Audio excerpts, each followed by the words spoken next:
గౌరవనీయులు మన సీనియర్ నాయకులు ఏనుగు మనోహర్ రెడ్డి గారు, సిరిసిల్ల పట్టణ పార్టీ అధ్యక్షులు జిందం చక్రపాణి గారు, గౌరవనీయులు తంగళ్లపల్లి మండల అధ్యక్షులు శ్రీ గజబింకర్ రాజన్న గారు, వేదికపై ఆసీనులైన సెస్ ఉపాధ్యక్షులు సోదరుడు తిరుపతి గారు, సెస్ డైరెక్టర్లు, వివిధ మండలాల పార్టీ అధ్యక్షులు, అట్లాగే మాజీ జెడ్పీటీసీలు, మాజీ ఎంపీపీలు, గౌరవ రాష్ట్ర మరియు జిల్లా స్థాయి సీనియర్ నాయకులు, వేదిక ముందున్న మరి ఈరోజు ముఖ్యంగా పెళ్లి కొడుకులు పెళ్లి కూతుర్లు ఎవరైతే కొత్తగా సర్పంచులుగా గెలిచిన మా ఆడబిడ్డలకు, అన్నదమ్ములకు, పేరు పేరున ఉప సర్పంచులకు, వార్డు సభ్యులకు పేరు పేరున అందరికీ పార్టీ తరఫున శుభాకాంక్షలు. మా అందరి తరఫున కూడా గట్టిగా సపోర్ట్లు కొట్టాలి. హృదయపూర్వకమైన అభినందన. వేములవాడ నియోజకవర్గంలో 40 మంది సర్పంచులు గెలిచినారు. వారందరికీ ఒకసారి గట్టిగా చప్పట్లు. అట్లాగే తంగళ్లపల్లి మండలంలో 20 మంది సర్పంచులు గెలిచినారు. వారికి కూడా గట్టిగా చప్పట్లతో అభినందనలు. బోయిన్పల్లి మండలంలో 9 మంది గెలిచినారు. వారికి కూడా హృదయపూర్వకంగా అభినందనలు. ఇల్లంతకుంట మండలంలో 14 మంది గెలిచినారు. వారికి కూడా గట్టి కొట్టాలి చప్పట్లు. మొత్తం 2 దశల్లో జరిగిన ఈ ఎన్నికల్లో మరి 83 మంది వేములవాడ, అదేవిధంగా ఇల్లంతకుంట, బోయిన్పల్లి, తంగళ్లపల్లి కలిపితే 83 మంది సర్పంచ్లుగా గెలిచిన బీఆర్ఎస్ మద్దతుదారులందరికీ పేరు పేరున అభినందనలు. అయితే చాలా మంది పెద్దలు మాట్లాడి చాలా విషయాలు మీకు చెప్పే ప్రయత్నం చేసినారు. ముందుగా మీకు ఒక్కసారి మీ హక్కుల గురించి కూడా తెలుసుకోవాల్సిన బాధ్యత, అసలు ప్రభుత్వాలు ఎట్లా పనిచేస్తాయో తెలుసుకోవాల్సిన బాధ్యత కూడా మీ మీద ఉన్నది. మొదటి విషయం ఏంటంటే, మీరు సర్పంచ్ అంటే ఈ రాష్ట్రానికి ముఖ్యమంత్రి ఎట్లనో సర్పంచ్ గారంటే గ్రామానికి పెద్ద దిక్కుగా, గ్రామానికి పెద్దగా సర్పంచ్ గారే ఉంటారు. సర్పంచ్ గారు, వారి కింద ఉప సర్పంచ్ గారు, అట్లాగే వారి కింద మొత్తం వార్డు సభ్యులు మొత్తం కలిసి మీది స్థానిక ప్రభుత్వం. భారతదేశంలో మనకు 5 రకాల ప్రభుత్వాలు ఉంటాయి. 5 రకాల స్థానిక ప్రభుత్వాలు, 5 రకాల ప్రభుత్వాలు మొత్తం పైనుంచి కింది దాకా చూస్తే 5 రకాలు. మొదటిది దేశం చూస్తే మరి కేంద్ర ప్రభుత్వం, భారతదేశాన్ని మొత్తానికి ఒక ప్రధానమంత్రి, మంత్రిమండలి, పార్లమెంట్ సభ్యులు, పైన ఢిల్లీలో వాళ్ళు ఉంటారు. ఆడికెళ్ళి కొద్దిగా కిందికి వస్తే మనకి 28 రాష్ట్రాలు ఉన్నాయి. రాష్ట్రానికి ఒక ముఖ్యమంత్రి, రాష్ట్ర ప్రభుత్వము, మంత్రిమండలి, ఎమ్మెల్యేలు, ఎమ్మెల్సీలు అక్కడ ఉంటారు. ఆడికెళ్ళి కొద్దిగా కిందికి వస్తే జిల్లా ప్రభుత్వం, జిల్లా పరిషత్ ఉంటుంది.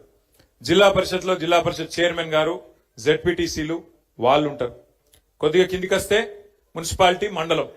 మున్సిపాలిటీలో మున్సిపల్ చైర్మన్ గారు, కౌన్సిలర్లు ఉంటారు. మండలంలో మండల పరిషత్తు, అదేవిధంగా ఎంపీటీసీలు వాళ్ళు ఉంటారు. మరి కిందికి మొత్తంగా చూసినట్టయితే 5 అంచెల్లో కింద ఉండేది ప్రజలకు అత్యంత సన్నిహితంగా ఉండేది ఏంటిది అంటే గ్రామ పంచాయతీ. మరి ఆ గ్రామ పంచాయతీలో సర్పంచ్ గారు, ఉప సర్పంచ్ గారు, వార్డు సభ్యులు, అంటే ఈ రకంగా 5 ప్రభుత్వాలు దానికే పనిచేస్తూ ఉంటాయి. అయితే ప్రజలు కోరుకునేది ఏంటంటే ఈ 5 అంచెల ప్రభుత్వాలు ఒకదానితో ఒకటి సమన్వయంతో పనిచేయాలి. ఎందుకంటే ఎవరి హక్కులు వాళ్ళకున్నాయి, ఎవరి నిధులు వాళ్ళకున్నాయి, ఎవరి విధులు, ఎవరి బాధ్యతలు వాళ్ళకున్నాయి. ఇంతకుముందు తమ్ముడు ఎంపికలు చెప్తున్నాడు, అన్నా ఎమ్మెల్యేలు బెదిరిస్తాన్రు, మరి మేము మా దగ్గరికి రావాలను, పైసలు మేమే ఇయ్యాలి అని మాట్లాడుతున్నాను. ఎమ్మెల్యేల చేతులు ఏమి ఉండదు, మీకు ఇచ్చేది కానీ పోయేది కానీ.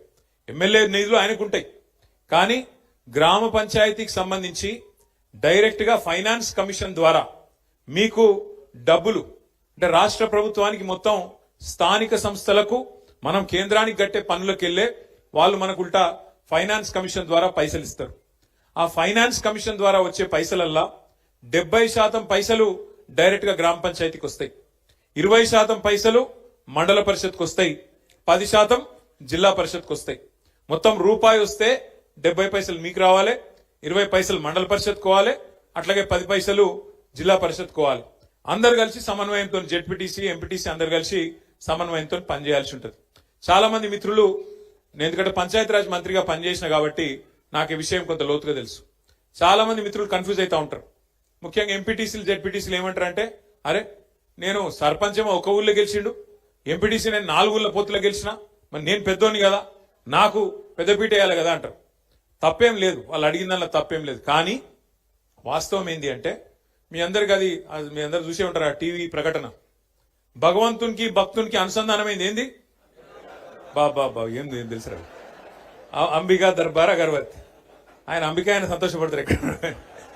అసలు ఈ ఎంపీటీసీ పదవి జెడ్పీటీసీ పదవి ఏంది అంటే ఈ 5 అంచెల ప్రభుత్వాలలో ఇప్పుడు గ్రామ పంచాయతీల సర్పంచ్ గారు ఉంటారు, వార్డు మెంబర్లు ఉంటారు. మీరు మొన్ననే గెలిచి వచ్చారు. మరి మీకు మండలం నుంచి నిధులు తీసుకురావాలి కదా. అంటే ఉదాహరణకి ఏంది, ఇప్పుడు గ్రామంలో ఏమున్నది ఏం లేదు, గ్రామంలో ఇగో ఫలానా పని ఉన్నది, ఫలానా పని చేయాలి. మరి సర్పంచ్ గారు దేనికి పైసలు పెట్టాలి. అట్లాగే మరి ఎంపీటీసీ గారు ఏం చేయాలి. ఎంపీటీసీ గారు గ్రామానికి మండలానికి మధ్యన అనుసంధానకర్త, అంబికా దర్బార్ అగర్వత్ అన్నట్టు. అర్థమైందా. అంటే గ్రామానికి మండలానికి ఇప్పుడు నేను చెప్పినట్టు 70 పైసలు గ్రామానికి వస్తాయి ఫైనాన్స్ కమిషన్ పైసలు, 20 పైసలు మండలానికి పోతాయి, 10 పైసలు జిల్లా పరిషత్కి పోతాయి. మరి ఆ 20 పైసలు ఏ గ్రామంలో ఎట్లా పెట్టాలి, ఎంపీటీసీ గారు స్థానిక సర్పంచ్ తో ఎట్లా కలిసి పనిచేయాలి. ఇది ఆ అనుసంధానమైన బాధ్యత. ఎంపీటీసీ గారు గ్రామానికి మండలానికి అనుసంధానంగా ఎంపీటీసీ గారు ఉండాలి. మరి జెడ్పీటీసీ గారు ఏం చేయాలి.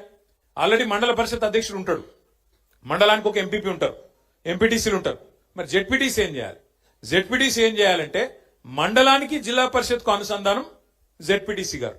అంటే ఆ 10% డబ్బులు ఏవైతే జిల్లా పరిషత్కు వస్తాయో ఫైనాన్స్ కమిషన్ కు, అట్లాగే వాళ్ళకి ఇతర రూపంలో కూడా కొన్ని వస్తాయి పైసలు, వాటిని మరి జిల్లా పరిషత్తు ఎట్లా నిర్ణయం తీసుకోవాలి, ఏ మండలంలో ఎంత ఖర్చు పెట్టాలి అనేది జెడ్పీటీసీ, మండల పరిషత్ అధ్యక్షుడు, ఎమ్మెల్యే గారు అందరూ కలిసి అనుకొని ఖర్చు పెట్టాల్సిన అవసరం ఉంటుంది. కాబట్టి మీరు ఎవ్వల కింద పనిచేస్తలేరు, మీది మీరు సర్వ స్వతంత్రులు. ఇంతకుముందు మీరు చెప్పినట్టు లక్ష్మీనరసింహరావు గారు చెప్పినట్టు రేపటి రోజున గ్రామ పంచాయతీ తీర్మానం లేకుండా రాష్ట్ర ప్రభుత్వం కూడా కొన్ని పనుల్లో ఏలు పెట్టే అవకాశం ఉండదు. ఫలానా వర్క్ కావాలి, ఫలానా వాళ్ళకి ఇల్లు ఇవ్వాలి, లిస్ట్ ఎక్కడ పెట్టాలి, గ్రామ పంచాయతీలనే పెట్టాలి. ఎవరికి ఇల్లు ఇస్తున్నాం, ఎవరికి కార్డులు ఇస్తున్నాం, ఎవరికి ఏ సంక్షేమ పథకం ఇస్తున్నాం, ఎవరికి రేపు పింఛన్ పెంచాలి, ఎవరికి ఏం చేయాలి, లబ్ధిదారుల లిస్టు ఎక్కడ పెట్టాలి, గ్రామ పంచాయతీలనే పెట్టాలి. దానికి బాధ్యులు మీరే అవుతారు. ఎమ్మెల్యేలు ఇంకొకరు నీలిగి మీ మీద డాగేస్తే, మిమ్మల్ని బెదిరిస్తే దాంతో అయ్యేది కానీ ఇంకోటి కానీ ఏం లేదు. మీరు ఖచ్చితంగా గుర్తుపెట్టుకోవాల్సింది మీ హక్కులు మొదలు తెలుసుకోవాలి. మీకు ఏం అధికారం ఉన్నది, మీకు ఏం ఎట్లా నడిపే అధికారం ఉన్నది, ఇది మీరు తెలుసుకోవాలి. తెలుసుకోవాలంటే మాటలతో కాదు. అందుకే నేను జిల్లా ప్రెసిడెంట్ గారిని కోరుతా ఉన్నా, లక్ష్మీనరసింహరావు గారిని, రవిశంకర్ గారిని, అట్లాగే మా మానకొండూరు ఎక్స్ఎమ్మెల్యే గారిని కూడా కోరుతా ఉన్నా. మనం ఇప్పుడు సర్పంచ్ ఎలక్షన్లు 17 తారీఖు నాడు 3వ విడత కూడా అయిపోతాయి. అయిపోయినాక జిల్లా పరిషత్ ఎలక్షన్, మండల పరిషత్ ఎలక్షన్ కూడా ప్రభుత్వానికి పెట్టక తప్పదు. మరి జనవరిలో పెడతారా, ఫిబ్రవరిలో పెడతారా తెలియదు, పెడతారా అంటుండ్రు. అది కూడా పెట్టుకున్నాక అది కూడా పూర్తి అవుతుంది. పూర్తి అయిపోగానే మనం గెలిచిన జెడ్పీటీసీలు, ఎంపీపీలు, ఎంపీటీసీలు, సర్పంచులు, ఉప సర్పంచులు, వార్డు సభ్యులు అందరితో కలిసి మీకు ఒక వర్క్ షాప్ పెడతాం. మనం పెద్దలను పిలుస్తాం. ఎవరెవరైతే గతంలో పంచాయతీరాజ్ డిపార్ట్మెంట్ లో పనిచేసిన వాళ్ళు ఉన్నారో పెద్దలు, డిపిఓలుగా, డిఎల్పిఓలుగా పనిచేసిన పెద్దలు ఉంటారు, మంచి నిష్ణాతులు ఉంటారు, నిపుణులు ఉంటారు. వాళ్ళని పిలిచి తెలంగాణ పంచాయతీరాజ్ చట్టం ఏంటిది, అందులో సర్పంచ్ గారి విధులేంది, ఎంపీటీసీ గారి విధులేంది, మీ హక్కులేంది, వాటిని ఒకవేళ ప్రభుత్వం ఏమైనా కాలరాసే ప్రయత్నం చేస్తే, ఇప్పుడే మా తమ్ముడు వచ్చి చెప్తా ఉన్నాడు, ఏం పేరు మర్చిపోయినా, అంజీ చెప్తున్నా నాకు వచ్చి, అన్నా మా ఎమ్మెల్యే ఓడిపోయినాను బాగా బాధలున్నాడు, చాలా గెలుస్తా అనుకున్నాడు, ఓడిపోయిండు, బాగా బెదిరించిండు. ఒక ఎమ్మెల్యేనే కాదు తమ్మి, ముఖ్యమంత్రి ఏమో తిరుగుతాండు ఈ ప్రచారంలో, మీరు చూసిర్రు.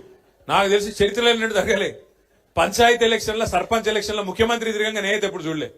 విజయోత్సవాల పేరిట ఏది 2 సంవత్సరాలు నిండాయి, మేమేదో గొప్పగా నడిపినాం అని చెప్పి విజయోత్సవాల పేరు మీద జిల్లా తిరిగి ముఖ్యమంత్రి గారు కూడా పరోక్షంగా సర్పంచ్ ఎన్నికల్లో ప్రచారం చేశారు. ఇక ఎమ్మెల్యేల బెదిరింపులకైతే ఇక అంతులేదు పొంతులేదు. గెలిపియపోతే చూస్తున్నారు మీరు, ఎమ్మెల్యేలు స్పీచ్లే ఇస్తాను రూపంగా, ఇండ్లియా నా ఇంటి ముంగడికి వస్తే మెడల్ బట్టి నూకుతా అని చెప్పి వాళ్ళు మాట్లాడుతూ ఉన్నారు. అట్లా బెదిరించింది. ఇక కొన్ని దగ్గరలో అయితే ఇంకా అన్యాయం. నిన్న నేను సూర్యాపేట జిల్లాకు పోయినా, నల్లగొండ జిల్లాకు పోయినా, అక్కడైతే అన్యాయం. ఒక సోదరుడు మల్లయ్య యాదవ్ గారని ఆయన మీద దాడి చేసి కిరాతకంగా హత్య చేసి చంపేసింది. ఇంకొకాడ ఒక సోదరుడు మనోడు నామినేషన్ వేస్తే ఆయన ఎత్తుకపోయి కిడ్నాప్ చేసి, ఆఖరికి ఎంత ఘోరమంటిగా చెప్పరాదు, నా నోటితో నేను చెప్పలేకపోతున్నా, అంత కిరాతకం కూడా అక్కడ తిప్పర్తి మండలంలో ఒక మనోడు సోదరుడు ఆయన మీద కూడా చేసినారు. ఇంకో దగ్గరనైతే గెలిచినాక ఓట్లు వేసినాక, గెలిచినాక కాదు, ఓట్లు వేసినాక మన ఓట్లు కావాలని తీసేసి తీసుకుపోయి మోరిలో వారేసిండ్రు. ఇట్లా ఎన్నో కిరాతకాలు చేయంగా కూడా, ఎన్నో రకాలుగా మన వాళ్ళ మీద ఒత్తిడి పెట్టంగా, ఇబ్బంది పెట్టంగా కూడా ఇవాళ రాష్ట్ర వ్యాప్తంగా 2 దశల్లో ఎలక్షన్లు జరిగితే, ఈ 2 దశల్లో కూడా ఒక్కొక్క దగ్గర ఒక్కొక్క తిరుగు, కానీ కొన్ని దగ్గరలో 40%, కొన్ని దగ్గరలో 30%, కొన్ని దగ్గరలో 50%, కొన్ని దగ్గరలో 60-70% కూడా గెలిచి సత్తా చాటిన గులాబీ సైనికులకు నేను శిరస్సు వంచి మీకు అభినందనలు తెలియజేస్తా ఉన్నా. మామూలు విషయం కాదు ఇది. ఎందుకంటే 2 ఏళ్లలోనే ప్రభుత్వం మీద ఇంత స్థాయిలో వ్యతిరేకత వచ్చుడు, ఇంత స్థాయిలో తిరుగుబాటు జరుగుడు, ఇది మామూలు ముచ్చట కాదు. ఎందుకంటే ప్రజలు కూడా జనరల్గా ఎట్లుంటారంటే ఇంకో 3 ఏళ్ళు గవర్నమెంట్ ఉంది కదా సూతాం తీ అన్నట్టు ఉంటారు. కానీ తెలంగాణలో పరిస్థితి అలాగున్నది. మీరు గమనించండి, ఎంత కోపం ఉంటే, ప్రభుత్వం మీద ఎంత వ్యతిరేకత ఉంటే ఇట్లాంటి వ్యతిరేక ఫలితాలు వస్తాయి. ఒకసారి యాద్ చేసుకోండి. మన ప్రభుత్వం ఉన్నప్పుడు 32 జిల్లా పరిషత్లు ఉంటే 32 మనమే గెలిచినాం. 143 మున్సిపాలిటీలు ఉంటే 136 మున్సిపాలిటీలు గెలిచినాం. జెడ్పీటీసీలు దగ్గర 450 దాకా గెలిచినాం. మండలాల దగ్గర 430 దాకా గెలిచినాం. 520 చిల్లర మండలాలు ఉండే అప్పుడు కొద్దిగా పెరిగినాయి ఇప్పుడు. అట్లాగే గ్రామ పంచాయతీలు 12,000 ఉంటే దగ్గర 9,000 మనమే గెలిచినాం. కేవలం అక్కడనో ఇక్కడనో వాళ్ళు ఒక 15-20% గెలిచిరు, కానీ మనం గెలిచినట్టు 30%, 40%, 50-60% వాళ్ళు ఎక్కడ కూడా గెలవలేదు. 2 ఏళ్లు తిరగకుండానే ప్రభుత్వానికి ఈ పరిస్థితి వచ్చింది. మరి పెద్దల ఆత్మవిమర్శ చేసుకోవాలి కాంగ్రెస్ వాళ్ళు. ఎందుకు 2 ఏళ్లు తిరగకుండానే ప్రజలలో ఇంత కోపం వచ్చింది? మనకు కనబడుతూనే ఉన్నది. యూరియా బస్తాల కోసం తనలాడుడే, కరెంటు కోసం ఆగం, ఏ పథకం కూడా చక్కగా అమలు అయితలేదు. రైతు రుణమాఫీ అన్నారు, 2 లక్షలు అన్నారు, ఎక్కడ కూడా చారణకు మించి చక్కగా జరగలే. అట్లాగే రైతు బంధు పెంచుతామన్నారు, 10,000 కేసీఆర్ ఇస్తే మేము 15,000 అన్నారు, ఇలా అది కూడా చక్కగా ఇయ్యలేదు, 2 సార్లు ఎగ్గొట్టిండ్రు. ముసలోళ్ళకు పెన్షన్ పెంచుతామని చెప్పి ఆశ పెట్టి 2,000 4,000 చేస్తామని ఆశ పెట్టి ఆ 2,000 కూడా 2 నెలలు ఎగ్గొట్టింది ఈ ప్రభుత్వం. 2 ఏళ్ళు అయినా కూడా 100 రోజుల్లో చేస్తామని చెప్పి 800 రోజులు అయినా కూడా అవి కూడా చేయలే. మహిళలకు మోసం చేసిండ్రు, నెలకు 2,500 అన్నారు, తులం బంగారం అన్నారు, అవి కూడా ఇయ్యలే. ఇవన్నీ చేయబట్టి ఇలా ప్రజలల్లా విపరీతమైన కోపం ఉన్నది. కానీ మనం బాధపడవలసిన అంశం గాని భయపడవలసిన అవసరం గాని ఎంత మాత్రం లేదు. ఇప్పటికే దగ్గర ఆటాన గవర్నమెంట్ అయిపోయింది. ఎందుకంటే ఆఖరి 6 నెలలు 9 నెలలు ఏమి ఉండదు, ఎలక్షన్ తప్ప ఏం లేదు. 2 ఏళ్ళు అయిపోయింది, చూస్తుంటేనే 2 ఏళ్ళు ఒడిసిపోయింది. ఇక మిగిలేది ఇంకొక 2 ఏళ్లే ఉన్నది. ఇంకా తర్వాత ఎలక్షన్ వస్తుంది పక్కా. గెలిచిన సర్పంచులు ఉప సర్పంచులు మీరు ఒక్క విషయం దయచేసి యాద పెట్టుకోండి. ఈ గవర్నమెంట్ లో మీరు పనిచేసేది 2-2.5 ఏళ్లే. మళ్ళీ అటెన్క వచ్చే గవర్నమెంట్ లో, మన గవర్నమెంట్ లో మళ్ళా 2-2.5 ఏళ్లు మీరే ఉంటారు. కాబట్టి దబ్బన వీళ్ళు ఏమైనా కొద్దిగా కష్టపెట్టినా, కొద్దిగా ఇబ్బంది పెట్టినా 1 సంవత్సరం ఓర్చుకోవాలి అంతే. అటెన్క ఏముండదు, వీళ్ళది అటెన్క ఏముండదు. మీకు వచ్చే పైసలు ఎట్లాగొస్తాయి? గ్రామ పంచాయతీకి రావాల్సిన డబ్బులు కేంద్ర ప్రభుత్వం నుంచి, రాష్ట్ర ప్రభుత్వం నుంచి మీ హక్కుగా రావాల్సిన పైసలు, ఫైనాన్స్ కమిషన్ ద్వారా రావాల్సిన పైసలు ఎవడు ఆపలేడు. ఆది శ్రీనివాస్ ఆపలేడు, రేవంత్ రెడ్డి ఆపలేడు, నరేంద్ర మోడీ కూడా ఆపలేడు. ఎందుకంటే అది రాజ్యాంగం. అంబేద్కర్ రాసిన రాజ్యాంగం ఆధారంగా మీకు రావాల్సిన పైసలు బరాబర్ వస్తాయి. ఏమన్నా అయ్యా కూడా ఆపలేడు. కానీ ఏమన్నా గిట్లనే ఆడనో ఈడనో బెదిరించే ప్రయత్నం చేస్తారు.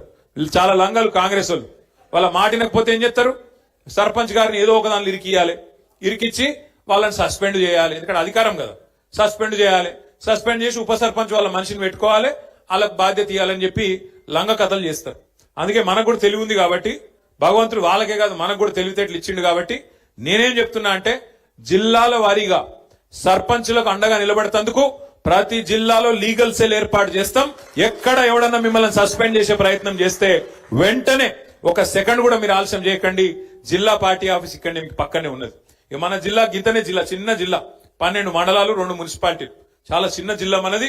వెంటనే అర్ధగంట లోపల మీరు ఇక్కడికి రావచ్చు. లక్ష్మీనరసింహారావు గారిని, రవిశంకర్ గారిని, రసమై బాలకృష్ణ గారిని, మా తోట ఆగయ్య గారిని నేను కోరుతా ఉన్నా. ఎక్కడ ఏ ఊర్లో చిన్న, ఇప్పుడు 83 మంది మాత్రమే కాదు, ఇంకా 17 నాడు మళ్ళీ ఎలక్షన్ ఉంది, మళ్ళా జోరుదారు గెలుస్తాం, నాకే అనుమానం లేదు.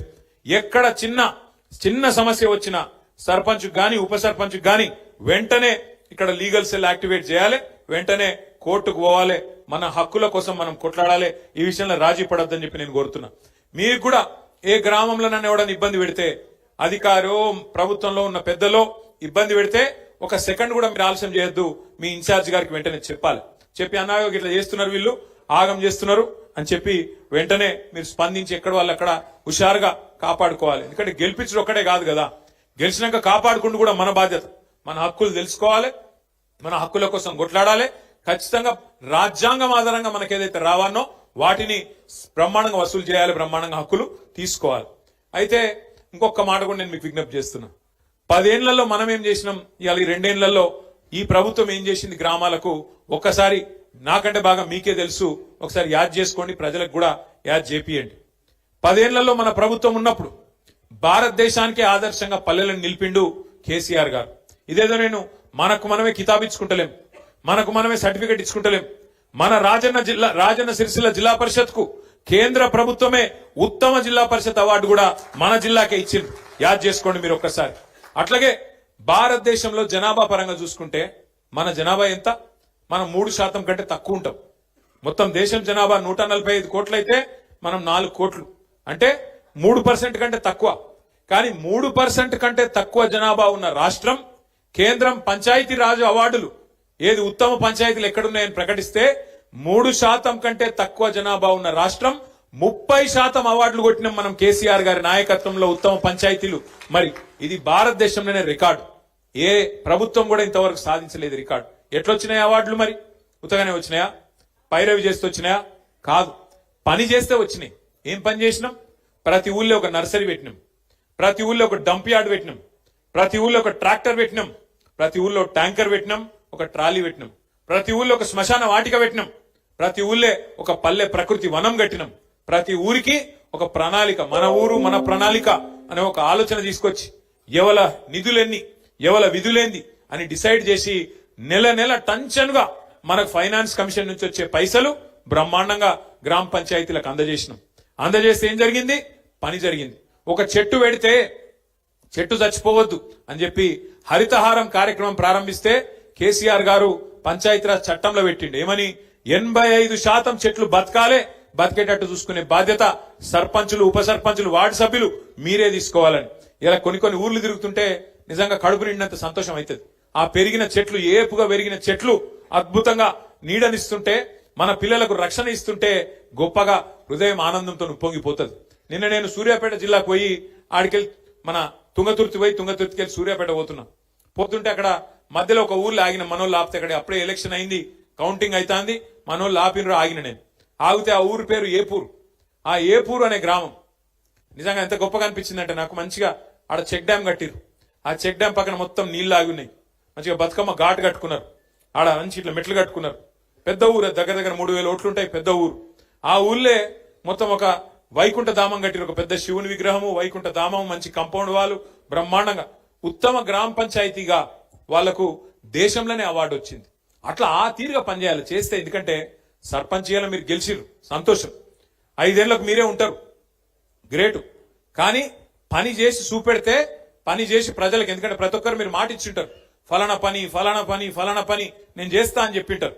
కాబట్టి మనం చేయాల్సిందల్లా ఏంటంటే పదవిలోకి వచ్చుడు ముఖ్యం కాదు.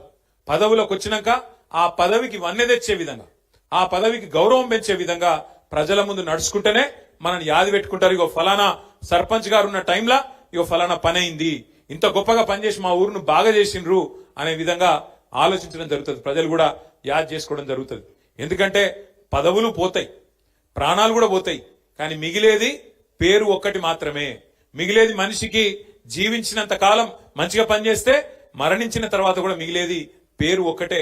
కాబట్టి దయచేసి నేను మిమ్మల్ని కోరేది, ఏ గౌరవం అయితే ప్రజలు మీకు ఇచ్చిండ్రో, ఏ గౌరవం అయితే మన పార్టీ నాయకులు కార్యకర్తలు ఇవాళ కష్టపడి మీకు అందించిండ్రో, మీ గెలుపును అందించిండ్రో, మీరు ఆ గెలుపును ఆస్వాదించండి. కానీ మీకు వచ్చిన ఈ పదవిని ప్రజల కోసం, మన పనుల కోసం, గ్రామం పనుల కోసం పూర్తి స్థాయిలో వినియోగించండి. అండగా మేముంటాం. మన ఎమ్మెల్సీలు ఉన్నారు, ఎమ్మెల్యేల సంబంధించి మన కొంతమంది ఎంపీలు ఉన్నారు, 4 రాజ్యసభ ఎంపీలు. అక్కడనో ఇక్కడనో కొంత నిధులు కూడా అందించే ప్రయత్నం తప్పకుండా చేస్తాం. భయపడవలసిన అవసరం లేదు. అట్లాగే మీకు ఫైనాన్స్ కమిషన్ ద్వారా వచ్చే డబ్బులు రొటీన్ గా రాజ్యాంగబద్ధంగా వచ్చేటి ఎట్లాగూ వస్తాయి. ఇయ్యకపోతే అసెంబ్లీలో, శాసన మండలిలో, పార్లమెంట్ లో వాళ్లను తప్పకుండా నిలదీసి ఆ డబ్బులు ఇప్పించే బాధ్యత కూడా మేము తీసుకుంటామనే మాట కూడా నేను మీకు విజ్ఞప్తి చేస్తున్నా. మీ మీద ఎవరు ఏమీ చేయలేరు. ఎవరు బెదిరించినా, ఎవరు ఎన్ని రకాల ప్రలోభాలు పెట్టినా వాటికి లొంగకుండా మీరు ఆల్రెడీ గెలిచి వచ్చినారు. చాలా చాలా సంతోషం. నేను మిమ్మల్ని కోరేది ఒకటే, అరే మన పని అయిపోయింది, మరిగా మనం పక్క కూర్చుంటామంటే నడవదు. ఇంకొక మన జిల్లాలో ఇంకొక 4-5 మండలాల్లో ఎలక్షన్ ఉంది. అక్కడ కూడా మీరు దిగాలి. మీ చుట్టాలో, దోస్తులో, వాళ్ళలో వీళ్ళు ఉంటే మన పార్టీ నాయకులు గెలిచేటట్టు. ఎందుకంటే ఒక్కొక్కరు ఎలక్షన్లు ఎంత కష్టపడ్డారో మీకు తెలుసు, మీ ఎలక్షన్లు ఎంత తనలాడిరో మీకు తెలుసు. కాబట్టి అక్కడ మనోళ్ళు కూడా కొట్లాడుతున్నారు 17 తారీఖు రోజు. వాళ్ళు కూడా గెలిచేటట్టు మీరు కూడా మరి వేడి నీళ్ళకి సన్నీళ్ళు సాయం అన్నట్టు కొంత సాయం చేయండి. అవసరమైతే ఒక రోజు ఒక పూట అడిది కోయిరాన్రి అక్కడ కూడా మీకు తెలిసిన వాళ్ళు దోస్తులో చుట్టాలో క్లాస్మేట్స్ ఎవరన్నా ఉంటే ఒక అడుగు పక్కకు పోయి అక్కడ కూడా చెప్పి రావాలి, మనోళ్ళు గెలిచేటట్టు చూసుకోవాలి. ఎందుకంటే పెద్దలు ఒకటే చెప్తారు, ఎక్కడ పోగొట్టుకున్న దాన్ని మళ్ళీ అక్కడనే దేవులాడుకోవాలి. మనకు అధికారం పోయిందని బాధ లేదు, అధికారం పోయిందన్న బాధ ఏం లేదు. సరే వేములవాడలో మీకు తెలుసు పాపం 4 సార్లు ఓడిపోయింది ఆయన అని చెప్పి ఆయన ఏడుచుకుంటా తిరిగితే ఏదో 4 ఓట్లు వేసారు. ఆయన పెద్ద మేయారిటీతో నేను గెలవలే, తిప్పి కొడితే ఎంత 12,000 14,000 ఓట్ల మేయారిటీతో గెలిచిండు. ఆయనేమో పెద్ద దానికేదో చాలా గొప్ప ఇది లెక్క. తెల్లారులేస్తే కేసీఆర్ గారిని తిట్టుడు, తెల్లారులేస్తే కేసీఆర్ ను అట్లా ఇంత మాట అంత మాట అనుడు. గది కాదు కదా గెలిపించింది నిన్ను. శాతనైతే మాకంటే ఎక్కువ పని చేసి చూపెట్టు, శాతనైతే మాకంటే ఎక్కువ చెయ్యి.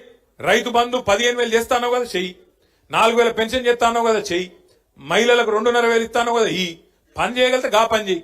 తెల్లారులేస్తే కేసీఆర్ని తిట్టాలి, తెల్లారులేస్తే బీఆర్ఎస్ వాళ్ళని తిట్టాలి, గది కాదు కదా రాజకీయం అంటే. అందుకే నేను మిమ్మల్ని కోరేది ఏంటంటే ఇక ఎలక్షన్ల దాకానే రాజకీయం, ఎలక్షన్లు అయిపోయాక పనిలో పడాలి, పని చేయాలి. గ్రామానికి రాష్ట్రానికి ప్రజలకు మనం ఎన్నుకున్న మన ప్రజలకు మనం సేవలు అందించాల్సి ఉంటది. ఆ దిశగా ముందుకు పోదాం. మీ అందరికి కూడా 84 మంది సర్పంచులు, అదేవిధంగా గౌరవ ఉప సర్పంచులు, వార్డు సభ్యులు ఎవరెవరైతే గెలిచి వచ్చిండ్రో వాళ్ళని ఎవరెవరైతే గెలిపించిండ్రో వాళ్ళందరికీ శుభాకాంక్షలు తెలియజేస్తూ నేను దయచేసి మిమ్మల్ని కోరేది ఆగమాగం చేయకూరి ముందు సర్పంచులకు సన్మానం చేద్దాం. ఎందుకంటే వాళ్ళందరూ కష్టపడి గెలిచి వచ్చిండ్రు. 84 మంది ఇక్కడ ఉన్నారు. మిగతా వాళ్ళు జర్ర ఓపిక ఉండాలి. మండలాల వారీగా గ్రామాల వారీగా మన ప్రెసిడెంట్ గారు పిలుస్తారు. వాళ్ళు పిలిచిన వాళ్ళే రావాలి. డిసిప్లిన్ గా దయచేసి సహకరించాలని కోరుతూ మళ్ళొకసారి మీ అందరికీ గట్టిగా చప్పట్లతో అభినందనలు చెప్పాలని చెప్పి కోరుతూ జై తెలంగాణ.